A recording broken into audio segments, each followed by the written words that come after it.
Ode to a Nightingale by John Keats.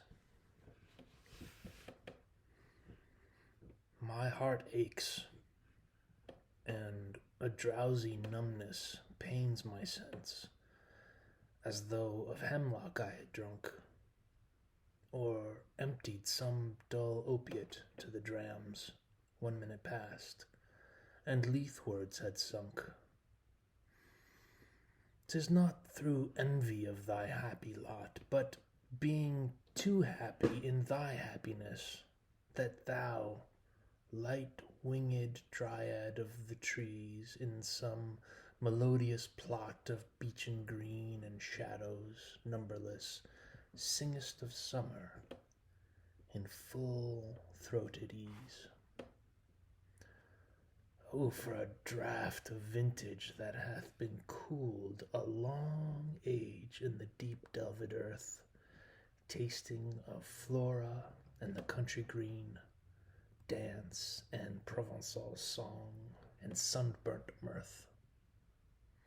Oh, for a beaker full of the warm south, full of the true, the blushful hippocrene, with beaded bubbles winking at the brim, and purple-stained mouth, that I might drink and leave the world unseen, and with thee fade away into the forest dim, fade far away and dissolve and quite forget what thou amongst the leaves hast never known, the weariness, the fever, and the fret here, where men sit and hear each other groan, where palsy shakes a few sad, last gray hairs, where youth grows pale and spectre thin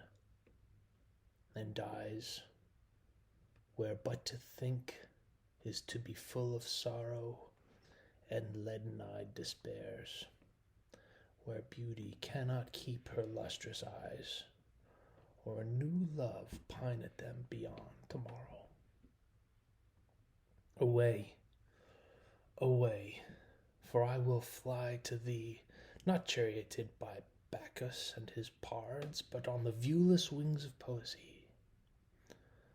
Though the dull brain perplexes and retards, already with thee, tender is the night, and haply the queen moon is on her throne, clustered around by all her starry fays.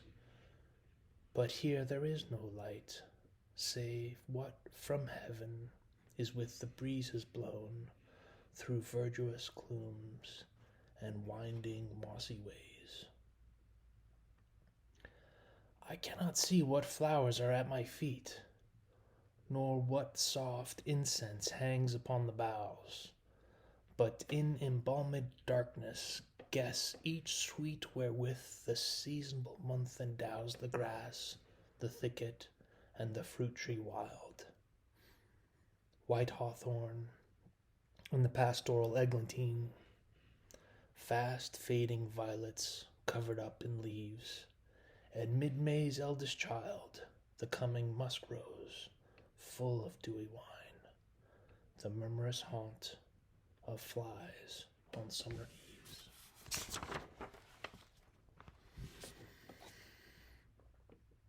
Darkling I listen, and for many a time I have been half in love with easeful death,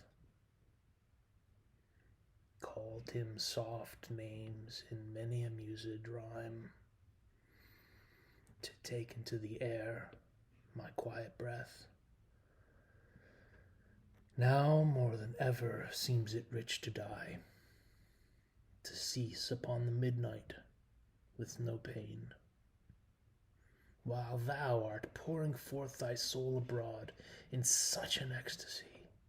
Still wouldst thou sing, and I have ears in vain, to thy high requiem become a sod. Thou wast not born for death, immortal bird, no hungry generations tread thee down. The voice I hear this passing night was heard in ancient days by emperor and clown. Perhaps the self-same song that found a path through the sad heart of Ruth, when sick for home, she stood in tears amid the alien corn.